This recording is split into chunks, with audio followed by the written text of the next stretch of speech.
rame-rame nih orang tentang cabut pagar bambu. Ya enggak? Iya. Bagaimana kegundahan, kegelisahan Alia Danis sebagai seorang yang lagi menuju kepada good environment governance? Lo gimana tuh pikiran-pikirannya? Ya, saya kemarin juga dengar ya pastinya berita. Iya, berita banyak sekali banyak tuh. banget. Okay. Terus tentang udah adanya pagar laut terus nanti harus dicabut. Yang pastinya kepikiran pertama tuh kayak, waduh ini nanti marine life-nya di ocean daerah sekitar situnya gimana ya? Pasti kan dicabut juga akan mengganggu. Iya, mengganggu. Ikan, mengganggu coral reef, mengganggu mangrove. Ya.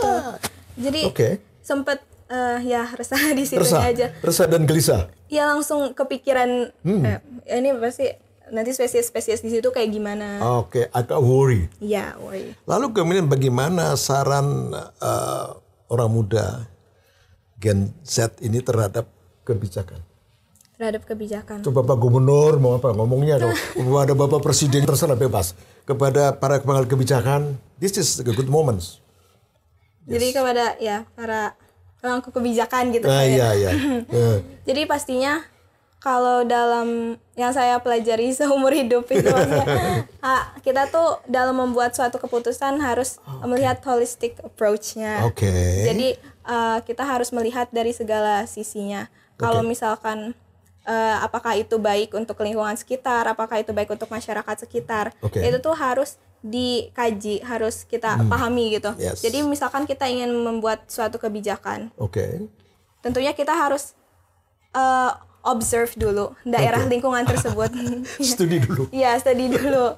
Karena kalau saya bikin kayak makalah atau paper atau apapun itu, pasti bikin makalah aja harus studi dulu kan, apalagi kebijakan gitu. Iya, kebijakan. Terus saya juga kan tertarik untuk kayak masuk ke dunia kebijakan lingkungan. Ya, jadi di situ tuh kita harus melihat dampak-dampak dari our actions. Because our actions itu really impact our surroundings. Apalagi kalau kita misalkan berada di level yang bisa membuat kebijakan, pastinya pengen yang terbaik gitu untuk semuanya.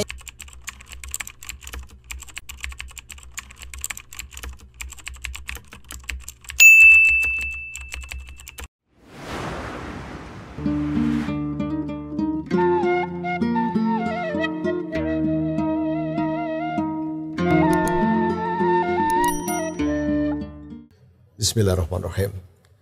Assalamualaikum warahmatullahi wabarakatuh. Waalaikumsalam. Alhamdulillah. Para pencinta alam, mereka yang bergerak dalam bidang konservasi alam Indonesia dan in the world area lah. Maka pagi ini alhamdulillah saya bisa ngobrol berdampingan dengan sosok generasi Z. Gen Z, yaitu Alia Danis. Halo Alia. Halo, salam kenal Bro. Iya siap. Apa kabar? Alhamdulillah baik. Sehat? Sehat. Bagus sekali ya. Cerah hari ini, tidak hujan sehingga mudah-mudahan atmosfer akan memberikan perlindungan kepada kita semua. Amin. Danis, Alia, kan berada pada suatu negara Indonesia. Suatu negara kepulauan. Iya. Yang islands, maritim. Apa artinya itu? Artinya kita tuh sebagai negara kepulauan ya, kita punya pulau lebih dari 17.000. Luar biasa. Ya, terus dengan kekayaan alam di dalam pulaunya itu kayak coral reefs, terus udang, ikan dan lain sebagainya. Artinya tuh kita harus bisa gimana caranya untuk preserve apa yang sudah kita punya. Untuk preserve. Artinya apa itu? Preserve itu? Artinya tuh melestarikan. Melestarikan supaya barang itu tetap ada. Iya, betul. Dari mulai hutan, ekosistem semuanya sampai jenis. Sampai genetik. Genetik. Sampai urusan badan. Benar. Jadi kan kita sudah dianugerahi berbagai macam biodiversity ini. Indonesia bisa disebut mega biodiversity. Ya. Nah, sudah dianugerahi hal itu oleh Tuhan Yang Maha Esa. Makanya karena oleh sebab itu ya harusnya kita udah wajib untuk konservasi. Wajib sesuai dengan agama yang kita anut. Iya, wajib dari itu untuk menjaga keberlanjutan alam. Yes. Terus secara moral, ethically juga kita pastinya harus kan. Ini soal moral dan ethically. Iya. Luar biasa nih. Apa kebanggaan sehingga Alia sebagai sosok warga negara Indonesia? Sebenarnya yang pastinya saya itu bangga sama alamnya. Oke. Dan yang kedua sama culture budayanya. Mulai dari alam dulu kali ya. Silakan. Jadi kan kita punya berbagai kekayaan alam, natural resources, natural wealth, mulai dari lautan tadi. Terus ada hutannya juga. Dan mangrove juga yang juga. Prof kan di bidang itu ya. Iya, kemarin kita jalan-jalan ke mangrove. Alhamdulillah. Itu kan kita punya 20% mangrove dari total di seluruh dunia. Dan menurut saya itu impressive sekali. Dan sangat impressive. Iya, harus kita banggakan, tapi juga kita harus ingat kalau kekayaan alam ini tuh ya harus dilestarikan tadi. Nah, yang kedua itu juga dari segi culture-nya. Tapi culture ini bisa berhubungan juga dengan alam. Jadi misalkan kayak keindahan. Sorry, potong sedikit. Culture tuh artinya manusia disuruh masuk ya? Culture tuh iya budaya-budaya. Budaya manusia. Oke. Ya, teruskan. Ya. Jadi kayak misalkan di daerah pegunungan tuh di mana ada banyak kekayaan alam, pohon-pohon. Terus di situ juga kadang bersatu dengan budayanya Indonesia gitu. Bersatu dengan this is Indonesia culture. This is Indonesia, wonderful Indonesia gitu. Yes, good. Lalu apa kebanggaan daripada sosok Alia? Kalau misalkan saya kadang ngobrol gitu ya dengan teman-teman luar Indonesia gitu misalkan. Salah satu yang bisa dibanggakan yaitu kekayaan alamnya. Karena kita tuh punya mulai dari tadi yang udah disebutkan, terus kita juga punya tanaman obat. Karena kebetulan saya dan teman-teman juga ini nih menjalankan proyek sosial di bidang tanaman obat keluarga Indonesia. Jadi we're using those herbal medicinal plants untuk meningkatkan kesehatan, tapi dengan approach yang unik dan yang Gen Z friendly. Unik dan Gen Z friendly. Contohnya gimana itu? Contohnya itu kan pasti kalau kita ngomongin tanaman obat orang-orang tuh kayak bosen gitu ya, terus kayak outdated. Tapi yang kita lakukan itu jadinya finding ways gimana caranya orang-orang Gen Z dan orang zaman dulu juga bisa ikutan untuk menggunakan. Misalnya dengan tanaman telang, bunga telang. Itu tuh waktu itu kami pernah ke kelompok wanita tani. Di situ kita belajar gimana caranya menggunakan tanaman obat itu menjadi suatu produk yang bermanfaat dan unik. Jadi tanaman telang yang tadi, bunga telang itu ternyata bisa kan dijadiin butterfly PT namanya. Butterfly PT. Butterfly PT. Iya, apa itu? Itu tuh namanya teh dari bunga telang. Jadi warnanya warna ungu tehnya. Terus itu kan jadi menarik orang-orang. Waktu itu kami sempat pameran juga. Dan ya orang-orang tertarik sama bunga telang itu. Terus jadinya mereka semakin nanya-nanya terus dong tentang tanaman khas Indonesia yang gitu. lain. Iya. Jadi bunga telang adalah one of the all species in Indonesia. Ya, jadi bangga ya gitu ya. Iya, bangga. You talk with the other members of countries, orang-orang muda gitu. Gimana caranya itu? Iya, dengan berkomunikasi bicara kita biasa aja sih ganti-ganti tukar ide, tukar ide. So we exchanging our ideas, exchanging our cultures with these different countries. Misalkan dengan waktu itu pernah dengan orang Turkmenistan, mereka tuh punya agriculture, smart agriculture. Terus kita kan juga pastinya punya kesamaan karena kita kan juga apalagi kayak IPB gitu ya. Agriculture, forestry. Terus kita bisa bertukar inovasi dari situ. Ini kawan-kawan luar biasa ini. Jadi saya akan bersama-sama sama Alia Danis beberapa waktu yang mendatang, beberapa menit mendatang. Sehingga kita akan melihat potensial Gen Z ya, yang bagaimana approach kepada alam, approach kepada kawan-kawan di luar. Tentunya teman sebaya. Mari kita lanjutkan ya sekarang. Danis. Alia atau Danis sebenarnya?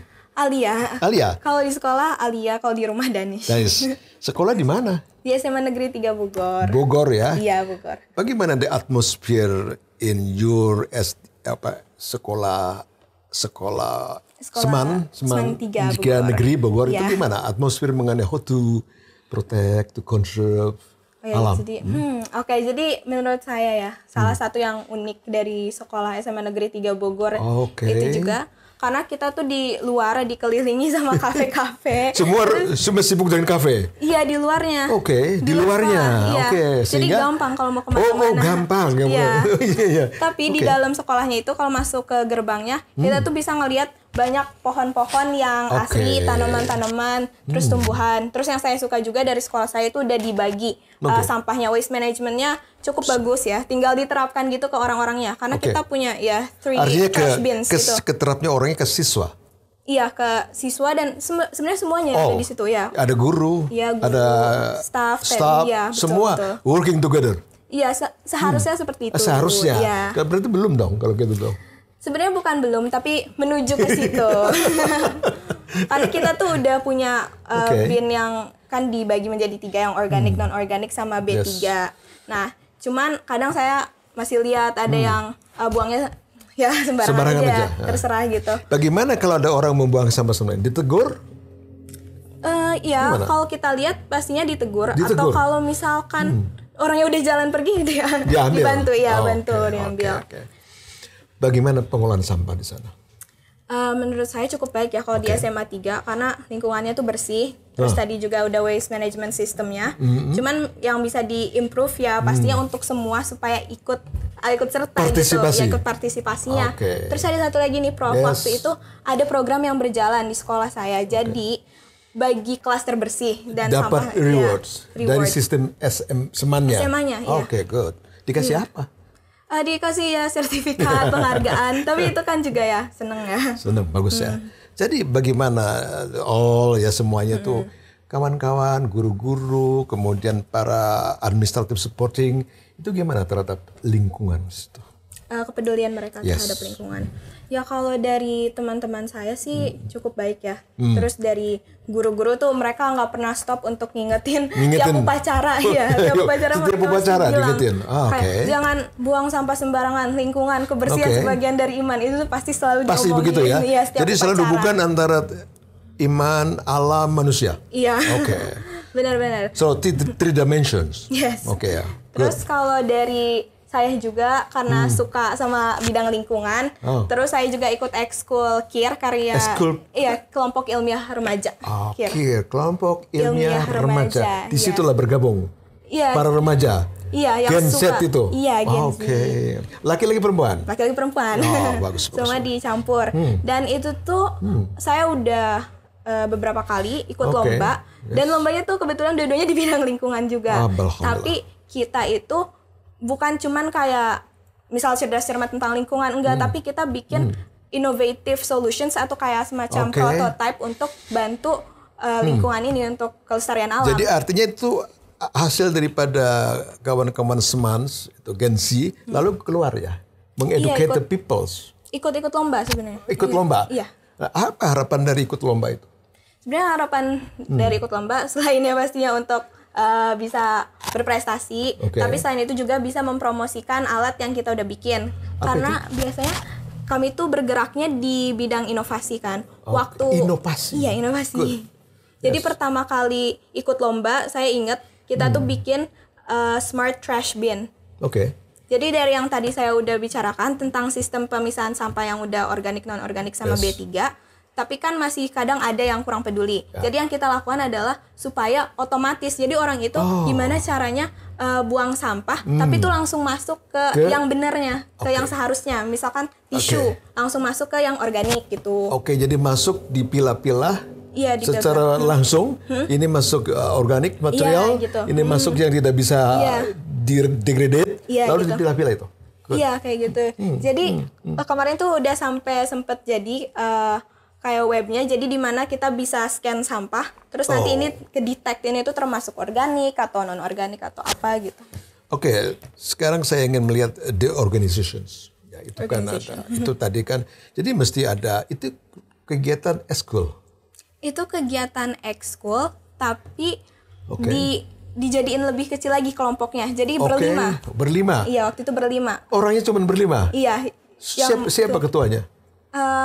Sebenarnya kita bareng-bareng aja. Oh bareng-bareng, Ya. working together. Iya. Jadi nggak ada ketua, nggak ada anggota, sama-sama aja. Oh iya, kalau untuk kelompok kecil yang itu ya. Ya.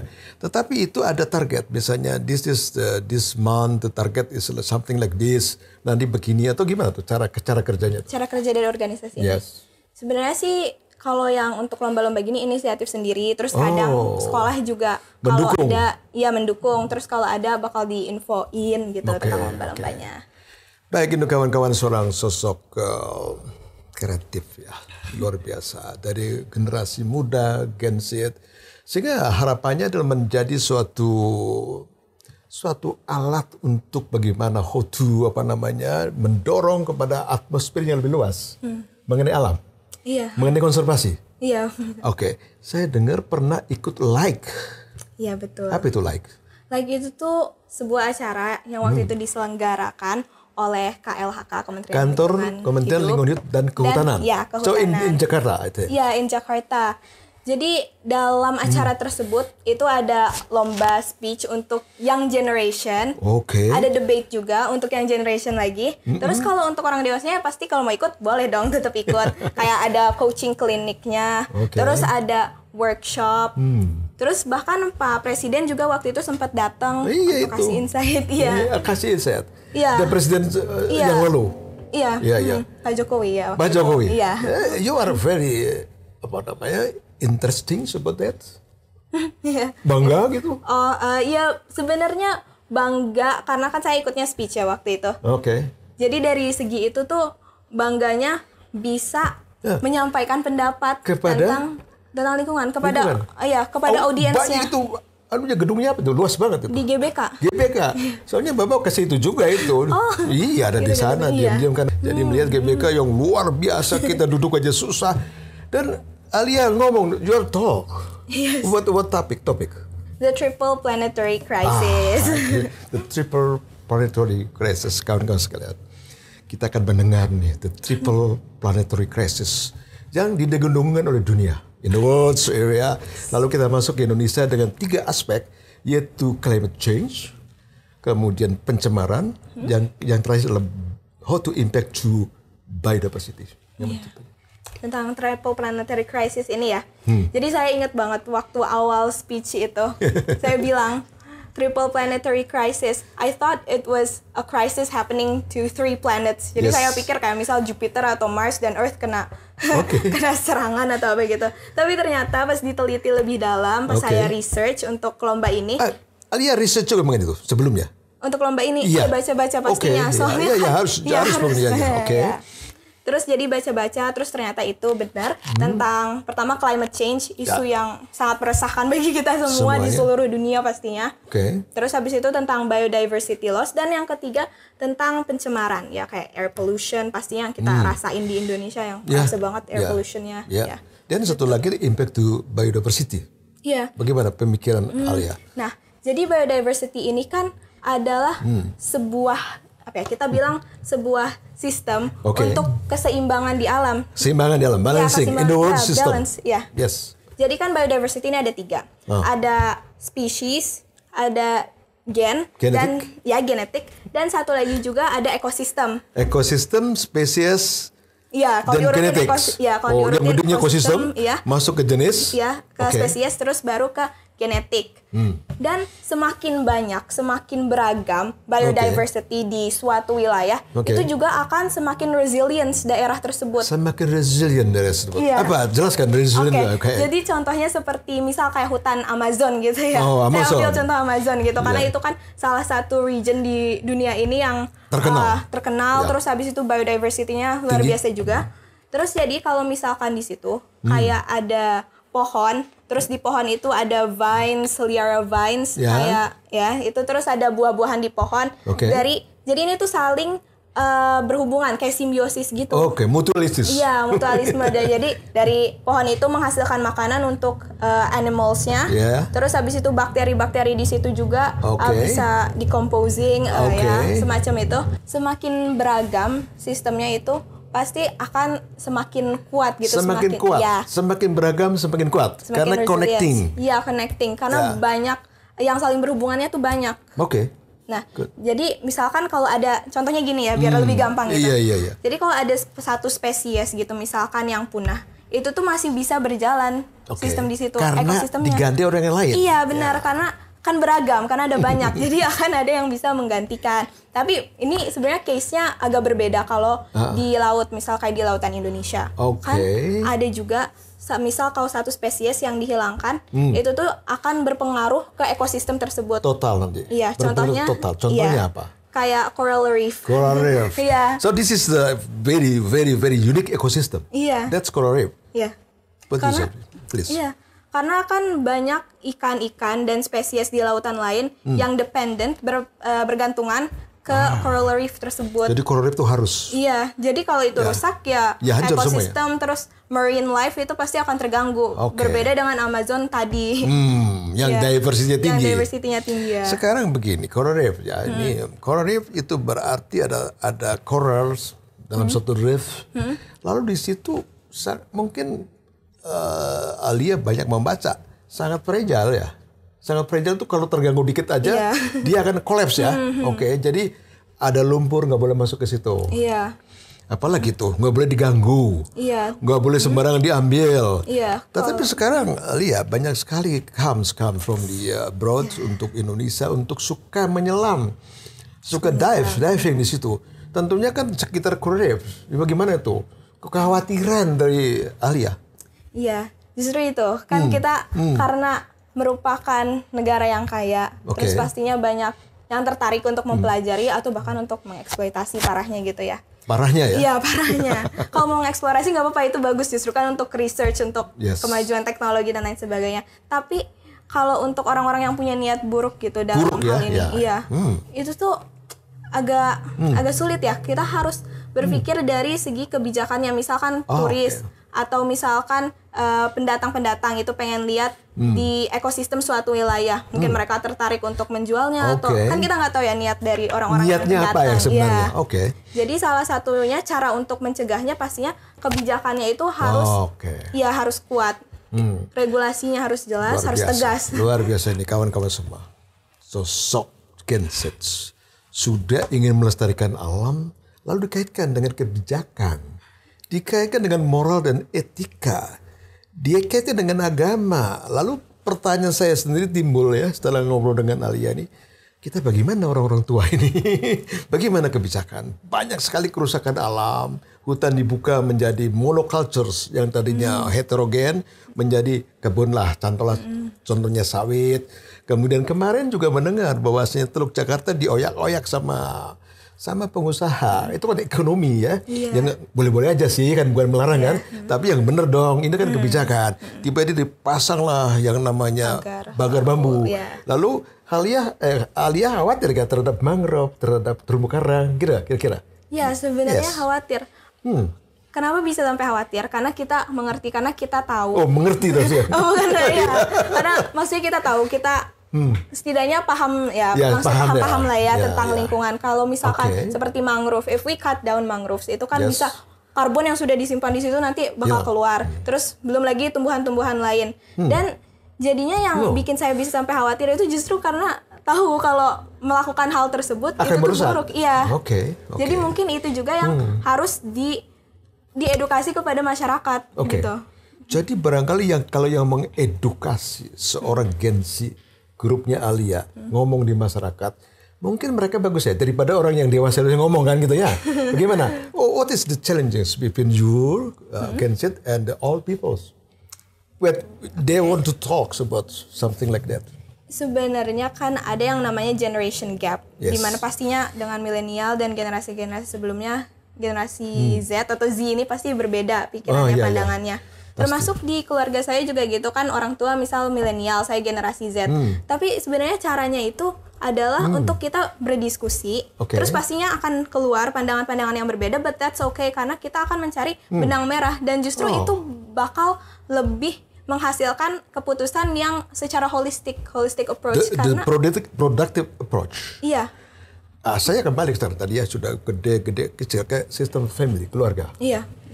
Bagaimana sistem family keluarganya Alia? Artinya bahwa bagaimana yang bisa membuat Alia tuh ada concerns terhadap alam. Apakah ada pengalaman misalnya Alia pernah melihat kondisi di luar? Gimana caranya tuh? Sebenarnya kalau dari lingkup keluarga saya sendiri dari kecil memang udah diajarkan untuk suka alam, tapi diajarkannya tuh bukan dengan cara kayak baca buku terus pelajari tentang spesies ini, pasti itu kan bosen ya nggak mungkin. Tapi waktu itu karena saya masa kecilnya juga sempat di Australia dan banyak kegiatan-kegiatan yang mendukung konservasi alam. Di Australia, gimana tempatnya? Waktu itu saya tinggalnya di Canberra. Terus sering banget ada acara kayak menanam pohon. Terus orang tua dari situ kan sering ngajak. Terus saya jadi tertarik gitu. Tapi bukan mereka tuh bukan sistem tell tapi sistem show. Jadi mereka juga melakukan melihatkan, lakuin bersama-sama. Iya, jadi lakuin bersama-sama. Pasti kalau bukan perintah, bukan. Iya, bukan perintah. Justru kalau perintah bahkan kadang suka bosen ya kalau diperintah kayak itu nggak boleh gini nggak boleh gitu, itu pasti bosen. But instead yang harus kita lakukan termasuk Gen Z kalau misalkan mau speech atau kita mau edukasi masyarakat, we have to show them as well. Jadi bukan cuman perintah karena pasti kamu begini kamu enggak. Karena pasti kalau kayak begitu orang-orang jadi kurang tertarik dan malah kesannya kayak males gitu. Oke, ini kawan-kawan semua para ya termasuk Gen Z ya, termasuk juga kawan-kawan yang ada di kebijakan. Ini sosok muda loh. In the beginnings, how to starting, goes to how to construct alam kan gitu. Adakah hambatan? Hambatan apa? Ya tadi kan keluarga bagus yang mendukung, kan kita kan sekolahan bagus kan. Tapi what do you think about the problem comes? Pastinya ada hambatan karena gak semua orang itu mikirnya sama kayak kita gitu. Pastinya kan ada juga yang belum terlalu delve into this environmental field. Pasti ada yang belum mengerti atau belum terlalu paham. Tapi terkadang tuh case-nya bukan karena mereka nggak tahu juga, tapi karena mereka nggak peduli. Sebenarnya itu yang kadang menjadi keresahan saya. Karena, Stop. What is the difference between mengetahui dan peduli? Beda, karena kalau mengetahui ini misalkan, saya tahu kalau misalkan makan jajanan itu nggak sehat, tapi saya tetap suka tetap makan gitu. Nggak peduli sama diri sendiri. Tidak peduli tapi sendiri mau. Tapi tahu sebenarnya. So this is the important things. Bagaimana? Yeah, I think this is the concept ya, comes from your generasi. Bagus sekali, ini sangat positif sekali. Saya ingin melanjutkan tadi kembali ke ya. You are talk to the president, talk to the minister, all people, the big room, orang-orang hebat. Orang-orang hebat lah. Gemeter nggak saat itu? Saat itu ya, karena gemeter pasti ada, nervous, tapi bukan sampai yang demam panggung. Karena saya ingat visi ke sana tuh untuk apa. Jadi ya pastinya ingin menyampaikan yang terbaik, ingin melakukan yang terbaik. Karena sebelumnya ini tuh udah melewati proses seleksi yang cukup panjang. Panjang sih prosesnya. Sampai terseleksi itu prosesnya panjang. Iya, sampai top 10 jadinya. Saya tahu sekali sampai top 10 itu. Saya tahu sekali. Sehingga ya saya pikir bukan Alisa saya itu kan saya nggak peduli ya mantan namanya kan. Tapi begitu ketemu di di Mangrove. Oh, Alisa. Oke, good.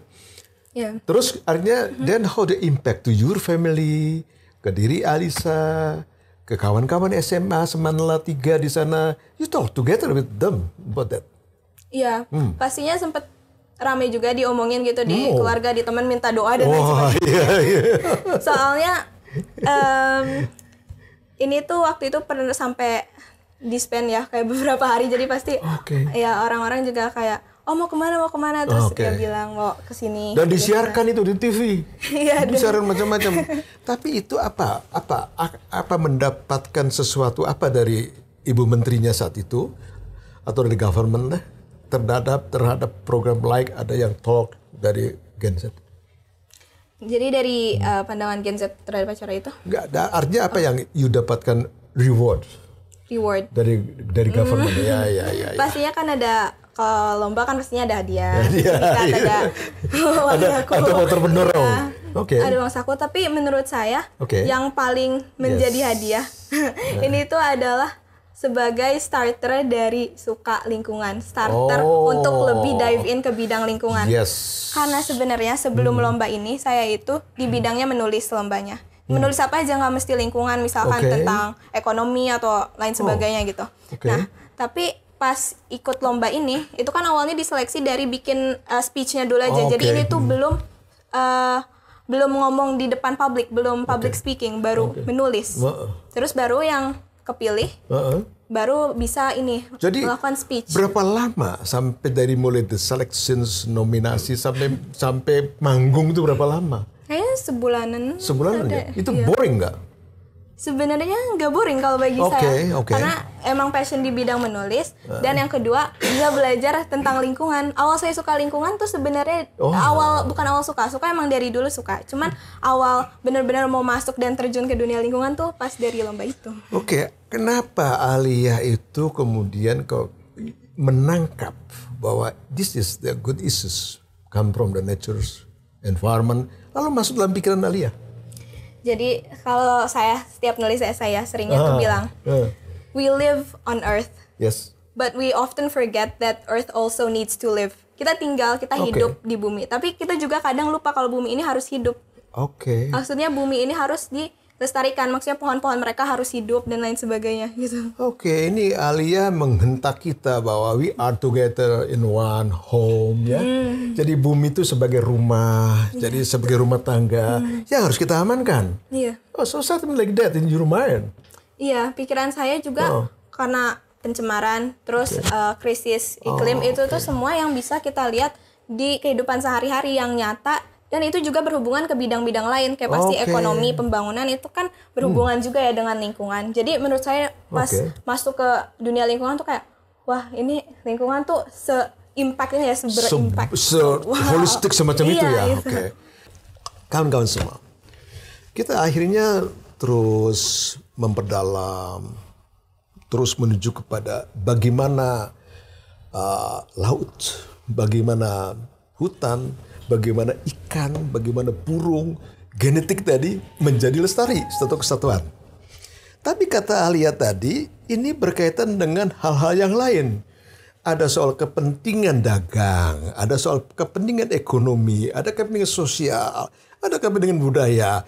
Nah, kita coba tanya terus kepada Alia, masih siap untuk menjawab berbagai pertanyaan. Halo Alia. Kita masuk ya kepada soal-soal yang tadi. Jadinya pastinya kan kita mikir ini tuh cuman masalah lingkungan aja, tapi sebenarnya akan merambat. Ini connecting dengan bidang-bidang lain, ekonomi contohnya. Terus habis itu lingkungan juga berkaitan pastinya dengan budaya, pembangunan, kebijakan. Jadi artinya menyangkut seluruh hidup manusia. Manusia dan pembangunan. Jadi kalau nggak hati-hati mengatur ini kind of resources tadi, impact-nya luar biasa ya. Benar. Betul. Pernah pergi jalan-jalan keluar, melihat misalnya ke Australia, lalu melihat ada yang bagus, it's very bad, dan yang bagus very good, and then ini jelek, ini gimana? Pernah melihat? Yang bagus ya. Sebenarnya di Australia tuh banyak landmarks yang bagus. Salah satu yang saya ingat tuh Wollongong itu di New South Wales. Jadi yang saya tertarik atau yang membuat saya suka itu tuh mereka pembangunannya tuh berlanjut. Pasti kan pembangunan berkelanjutan. Pembangunan kayak infrastrukturnya gitu. Itu tuh berjalan dengan baik, tapi memperhatikan aspek lingkungan juga. Itu maksudnya berlanjut tadi. Kalau tidak menekan aspek lingkungan, this is bad. For the all system. Itu dia. Terus gimana tuh? Yang baiknya itu ya. Banyak itu di sana karena yang saya suka mereka juga memperhatikan ya itu aspek lingkungan tadi. Karena kan kadang kita mikir untuk kemajuan itu pastinya semua kayak ditebang pohon dan lain sebagainya. Tapi kalau di daerah situ enggak, justru memperhatikan semuanya. Jadi menggunakan kayak termasuk contohnya kayak resources yang energi, misalkan kayak energinya renewable energy gitu. Jadi dia sudah ke sana lah. Gitu. Jadi artinya potong pohon hati-hati. Nanam diperbanyak. Ngambil ikan hati-hati. Kalau masih kecil kembalikan ke laut, kira-kira gitu ya. Kayak gitu. Tetapi saya sering juga ke Australia, bertemu sama the tribes, Aborigin. Pernah ketemu sama Aborigin? Pernah. Gimana pandangan Alia melihat mereka ya hidupnya juga, apakah makmur, apakah diperhatikan oleh government? Kalau diperhatikan oleh government, saya kan udah lama ya nih di Ya nggak Australia. apa-apa. Ya. Cuman waktu itu memang pernah ada tetangga orang Aborigin juga, dan kalau lihat dari mereka, Oke. ya hidupnya dengan layak. Layak. Iya. Dia mengerti lingkungan. Ya. Oke. Dan diperhatikan oleh government, oleh pemerintah. Iya, kalau yang tetangga saya iya. Nah, oke. Ya Cuman banyak kalau juga untuk, iya. Ya. Kalau untuk Masuk ke dalam sukunya itu sendiri sih belum pernah ya. Iya. Ya artinya saya akan melengkapi supaya kawan-kawan juga bisa bahwasanya the Aborigine peoples itu sangat strict dengan how to conserve. Burung, ikan, udang, dia menangkap tapi menangkapnya ya tidak semaunya. Ada yang disebut dengan carrying capacity. Jadi barangkali kita juga punya tribe. Suku-suku Indonesia ya banyak sekali, dan kita juga harus menghargai mereka juga berlaku seperti kawan-kawan di Aborigine. Tinggal how the government to protect ya, sehingga budaya itu tidak hilang. Ya ada pengalaman tentang budaya Indonesia. Ada pengalaman budaya Indonesia Gimana? yang banyak banget ini ya. Misalkan di suatu suku sendiri gitu. Suku sendiri. Iya. Sebenarnya ini secara general aja, tapi pastinya di setiap suku kan mereka punya keragaman budayanya masing-masing. Berbeda-beda. Iya, berbeda-beda. Jadi gak sama dengan kita. Terus yang saya sering lihat misalkan di pelosok atau pedalaman, kalau kita mau bantu mereka untuk misalkan berinovasi atau untuk konservasi alam bagian mereka, daerah bagian mereka, itu tuh mereka ada kekhawatiran takut diambil tidak diizin oleh pemerintah. Iya. Ada memang begitu ya. Aborigin juga sama begitu. Iya, begitu. Ya kan? Oke. Tetapi kan the role of government is to protect them. Iya. Ya, sehingga ada aturan jangan kamu mesti begini. Dan sekarang the government Indonesia lagi mengarah ke sana. Iya. Mengarah pelindungan masyarakat tempadan, masyarakat adat, karena dia punya knowledge yang luar biasa. Iya, benar. Benar ya? Betul. Bagaimana memadamkan api, bagaimana tidak berburu, bagaimana berburu yang baik, itu sebenarnya positif ya? Iya, positif. Oke.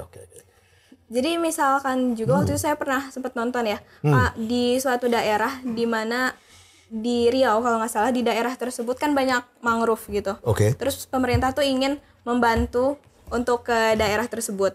Cuman kekhawatiran mereka tuh takutnya kalau misalkan berinovasi, misalkan dengan dibukanya silvofishery, tambak udang mereka tuh menjadi rusak, lebih polusi lebih gampang. Terus kekhawatirannya juga pastinya tadi takutnya karena ada pihak atau campur tangan dari luar, jadi mereka tidak bisa leluasa atau takutnya jadi kebebasan mereka tuh kebebasan dalam arti yang bagus ya. Iya, terkekang. Cuman sebagai orang, misalnya dari orang kota gitu, orang luar, kita pasti juga kadang punya niat baik ya, ingin membantu. Lagi-lagi ini sama kayak generation gap, solusinya tuh harus ada understanding. Jadi antara pihak di desa atau suku tersebut dengan pihak misalkan kayak pemerintah atau orang luar yang mau membantu, itu tuh mereka saling simbiosis mutualisme, terus saling mengerti each other, open to each other's idea gitu. Luar biasa. Understanding. Jadi ini nasihat kepada kita semua loh. Kepada pengambil kebijakan, kepada pengusaha. Bagaimana caranya kalau mungkin Alia akan marah kalau mendengar kegiatan-kegiatan pembaharuan tidak protektif terhadap suku-suku adat. Gitu Alia ya. Jadi dibongkar saja kan kepentingan pembangunan kan itu kan. Contoh yang masyarakat adat Banten rupanya dikasih aja supaya dipetak-petak. Marah kan Alia kan? Marah bukan? Jengkel. Senep gitu ya. Iya, kayak kita harus lihat dari secara holistik gitu lah. Oke. Jadi kemarahan anak-anak muda nih, saya pengen tahu juga nih. Kalau kemarahan kita kan kadang-kadang ya dikendalikan dengan cara-cara yang lain. All generations. Nah, orang muda dimarahkannya dalam bentuk apa? Kalau orang muda nih pastinya sering bikin TikTok atau bikin di media sosial, mereka upload tentang keresahan mereka. Saya sering lihat juga tuh aktivis lingkungan kayak bersuara dengan cara-cara yang kayak dimengerti oleh Gen Z, Gen Alpha gitu, gen-gen ke bawahnya. Jadi mereka tuh cara marahnya bukan kayak yang gimana sih ini, bukan yang secara kasar gitu ya, tapi maksudnya lebih ke mengekspresikan gitu. Dan selain mengekspresikan, mereka juga memberi ide, memberi bantuan solusi itu biasanya dari ya inovasi-inovasi teknologi gitu. Positif. Jadi artinya bahwa ada kejengkelan Z ini atau Gen Z, tapi bagaimana cara menyalurkannya dengan cara sangat bijak ya. Sangat bijaksana ya, hati-hati. Iya, ada yang hati-hati. Sebenarnya ini tergantung lagi ke influencernya, tergantung karakteristik orangnya. Iya. Kan sekarang pasti kita kenal dengan influencer di mana mereka tuh bisa dengan mudah sekali mempengaruhi banyak orang. Jadi pasti mereka harus hati-hati. Tapi kembali lagi kalau kayak cara penyampaian itu akan tergantung ke karakteristik ke individu si influencer tersebut. Jadi ada memang saya tahu salah satu influencer yang jadi panutan juga karena putri lingkungan, dan dia tuh memang sering secara bijak cara ngasih taunya. Tapi ada juga orang influencer yang kayak agak marah-marah, tapi marah-marah tuh tujuannya supaya didengar gitu. Iya. Ada cara. Iya. Ada metodologi. Iya. Tapi gini, semua orang tua, khususnya Indonesia. Kalau saya ngobrol sama ibu-ibu, aku sangat jengkel dengan generasi Gen Z. Hidupnya dengan gadget. Ya enggak, dari mulai pagi hidup sampai malam gadget terus. Tetapi it is true atau ada satu metodologi sehingga satu contoh Alisa, maka dia kembangkan knowledge-nya. Mungkin juga saya suka ya. Komputer IT suka ya depan laptop terus ya. Tapi how to select jadi sehingga itu goes to positif. Ya, sebenarnya saya juga tahu ya banyak orang yang bilang kayak generasi Z sekarang ini tuh terlalu sering main gadget dan lain sebagainya. Tapi sebenarnya menurut saya bukan main gadgetnya itu yang salah, tuh bagaimana cara kita menggunakannya. Jadi memang bisa dibilang karena ada generation gap, pasti pemikiran antar generasi itu berbeda. Misalkan kalau generasi Z itu kayak work from home atau kayak kerjanya depan komputer terus pasti kan misalkan generasi-generasi di atas tuh suka mikir kayak wah main handphone terus atau gimana gitu.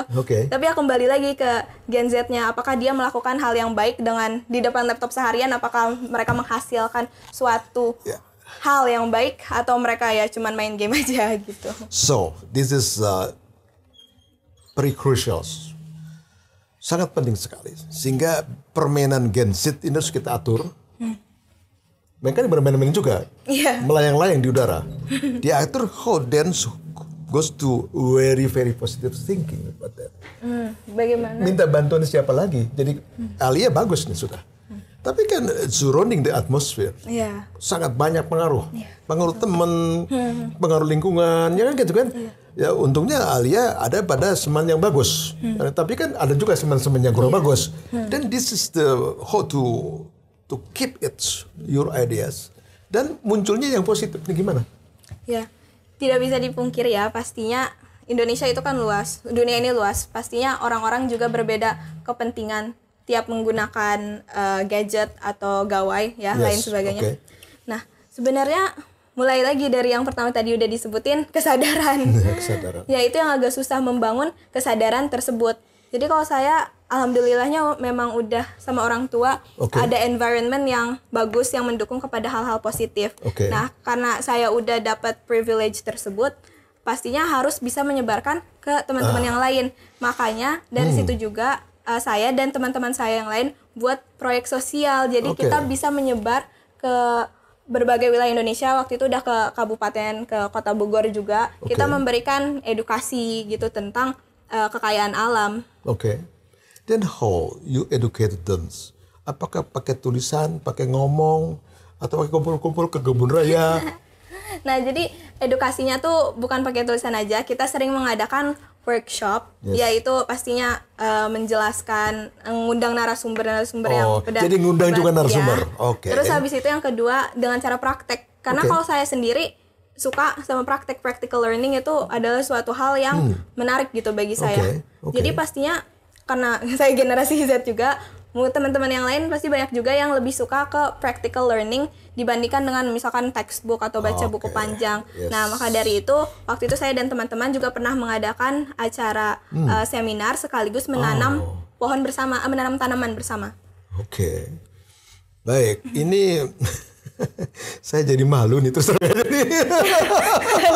saya jadi malu ya. Ini kawan-kawan di saya juga mesti malu nih kan, gitu kan. Jadi inilah generasi muda tetapi didera oleh keinginan yang kuat, didera oleh the environments, kan gitu, atmosfer sejak dia lahir mungkin kan gitu kan, sejak sampai papanya, mamanya, terus lingkungan, sehingga terbina sosok Alia Danis. Satu lagi ada, berapa family? In your, ya. Cuman ada saya sama adik. Berdua. Bagaimana adik kamu? Adik saya. Sama. Sebenarnya kita tuh dari kecil kan dikenalkan dengan like sustainable living, reduce, reuse, recycle. Jadi itu tuh bukan suatu beban atau burden bagi kita, tapi melainkan itu tuh udah kayak gaya hidup ya, udah go with the flow aja. Lifestyle. Iya, jadi udah jadi bagian dari lifestyle. Oke, jadi segala sesuatu melihat kepada what can the impact to nature. Iya, alhamdulillah. Oke. Iya. Sampai saya kehilangan pertanyaan lagi nih sama dari sini. Luar biasa. Ini kawan-kawan semua. Jadi intinya pada hari ini kita mendapatkan suatu mutiara yang luar biasa. Banyak yang kita tadinya menyangka, menduga bahwa generasi Z itu hura-hura saja gitu. Ternyata ada mutiara-mutiara yang timbul di situ, dan alhamdulillah podcast Ali Kodra, Hadi Ali Kodra bisa mencari mutiara ini dan mendapatkan di suatu perjalanan yang sangat khusus menuju ke mangrove pada satu speedboat, dan saya melihat langsung ini anak yang sangat pandai. Saat itu kita sama-sama ke Brebes. What do you think something like that? What the mangrove system, ada silver fisheries, ada ecotourism, ya. Your impression. Oke, impression ya. Jadi waktu itu pertama kenal sama Prof Hadi karena ini juga ya, karena waktu pernah sempat di videoin itu yang video-video. Ya terus saya ditanya pendapatnya. Terus yang sebenarnya yang kepikiran sepanjang di jalan di speedboat itu adalah opportunity. Iya, karena kita kan punya this natural wealth. Indonesia udah dianugerahi dengan kekayaan alam. Salah satunya itu mangrove. Terus di sana yang terpikirkan oleh saya itu biasanya kalau di bidang ekonomi itu kadang bertolak belakang dengan lingkungan. Pasti. Ya. Your choices. Yeah. This is economy, then atau this is environment. Oke, good. Yes. Nah, tapi pas saya lihat di mangrove itu, ternyata ada ya cara untuk menggabungkan keduanya. Jadi di mana lingkungannya tuh diperhatikan, tapi ekonominya juga bagus. Yaitu dari kan tambak udang, terus ada ikan-ikan ya kemarin. Terus itu juga dengan sambil preserve mangrove gitu. Oke, good. Ekonomi sirkuler jadinya. Ekonomi sirkuler. Lalu bagaimana impression dari Alia ketika saya tanya kamu gini-gini ya, this is my impression in the time. Gimana pandangan Alia gimana terhadap saya, terhadap keinginan supaya Alia masuk dalam sistem environment for core continuous? Sebenarnya saya senang ya, maksudnya bersyukur juga karena dengan diundang ke sini saya jadi banyak belajar dari Prof Hadi. Terus saya juga jadi lebih research tentang lingkungan, bukan cuma tentang climate change-nya, tapi tentang resources yang ada di Indonesia yang bisa kita gunakan.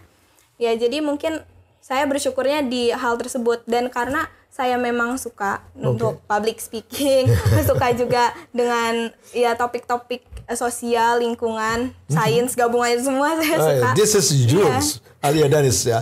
Oke, satu lagi sebelum penutupan.